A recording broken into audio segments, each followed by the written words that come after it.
देश को आगे लेके जाना है और कांग्रेस से इस देश को मुक्ति दिलानी है। विकसित भारत का संकल्प जो हम लोगों ने बार बार जो दोहराने का काम किया है, इसी धरती आबा बिरसा मुंडा जी के पावन भूमि से प्रधानमंत्री जी ने 2047 का लक्ष्य रखा है। तीसरी बार फिर से प्रधानमंत्री जी इस देश का बागडोर संभाले। इस उद्देश्य के साथ जितने लोग भी मोदी की गारंटी को आगे लेकर के चलना चाहते हैं, देश के विकास को आगे लेना चाहते हैं, गरीब कल्याण की योजनाएं लगातार निरंतर बिना रुके बढ़ते रहना चाहता है, वो सारे लोग आज मोदी जी के साथ कदम से कदम मिला करके देश के निर्माण में आगे बढ़ रहे हैं। 400 का लक्ष्य और 14 में 14 का लक्ष्य में एक प्रतिनिधि के रूप में उनके मत का कोई मूल्य नहीं रखते हैं क्या? कोई गन पॉइंट में लेकर के आता है क्या? उन्होंने स्वेच्छा से पूरे विचार मनन के साथ, बड़े चिंतन के साथ उन्होंने कहा कि कांग्रेस की जैसी दिशा और जो नीति है, जो नीयत है, वो पूरी तरह से देश को खंडित करने वाली है और वहाँ रहने वाले सारे लोग वहाँ कहीं ना कहीं अपने आप को कुंठित महसूस कर रहे हैं, घुटन महसूस कर रहे हैं। कांग्रेस को छोड़ देना ही उनके लिए सबसे ज़्यादा देश के निर्माण के लिए बहुत बड़ा एक योगदान होगा, ऐसा उनका मानना है। इसलिए वो सभी चीज़ें छोड़ करके भारतीय जनता पार्टी के इस अहिर्निश सेवा के लिए और जो निस्वार्थ सेवा है देश के निर्माण का, उसके काम के आने के लिए, उसमें सहयोगी की भूमिका निभाने के लिए वो आई है। इसलिए क्या करेगी कांग्रेस हमला?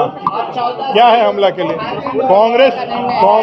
कांग्रेस देश के लिए कोड है और जिसका उन्मूलन जरूरी है। भ्रष्टाचार की जननी, जिंदाबाद, तुष्टिकरण की जननी, बांट करके राजनीति करने की जननी, यह कांग्रेस का डीएनए है और इस सारे चीजों से मुक्ति ही एकमात्र भारत के यशस्वी बनने का रास्ता दे सकता है। और प्रधानमंत्री जी ने हमेशा कहा है कि कांग्रेस मुक्त भारत जो ऐसे विचारधारा के साथ आगे बढ़ती थी, ये भारत का कुछ नहीं हो सकता है।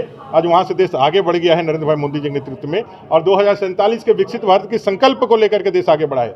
उसमें सिद्धि प्राप्त करने के लिए जितने लोग भी जुड़ना चाहते हैं वो आज पार्टी से जुड़ रहे हैं और जुड़ने का सिलसिला प्रारंभ हो चुका है। आज कांग्रेस की एक बड़ी नेता, कार्यकारी अध्यक्ष चाईबासा से एकमात्र उसके जो है सांसद की सीट कांग्रेस का तो सुपड़ा साफ अभी ये हो गया, चुनाव भी आए नहीं और कांग्रेस यहाँ से साफ हो गई है। पूरे देश से कांग्रेस साफ हो जाएगी और 14 की 14 लोकसभा जी की पार्टी घर में रहते हैं तो कोशिश करते हैं, अगर यदि आपका पति दारू पियाट होता है तो बहुत उसको कोशिश किया जाता है कि वो सुधर जाए, जब नहीं होता है तब लास्ट में तलाक होता है। तो जब देखा जाए कोई सुधार का कोई गुंजाइश है नहीं और आगे भी कोई भविष्य है नहीं, तो कांग्रेस को छोड़ देना ही सबसे सर्वश्रेष्ठ विकल्प है और जो देश के लिए आगे बढ़ने का काम कर रहा है, बढ़ाने का काम कर रहा है, उसके साथ होना ही आज के समय की सबसे वाइज डिसीजन है। आज के समय का सबसे मुझे लगा बुद्धिमत्तापूर्ण निर्णय है जो गीता जी ने लिया है। इस देश के निर्माण में उनकी भूमिका इतिहास हमेशा याद रखेगा और कांग्रेस को सही समय में छोड़ा है, इसके लिए भी उनके बुद्धिमानी का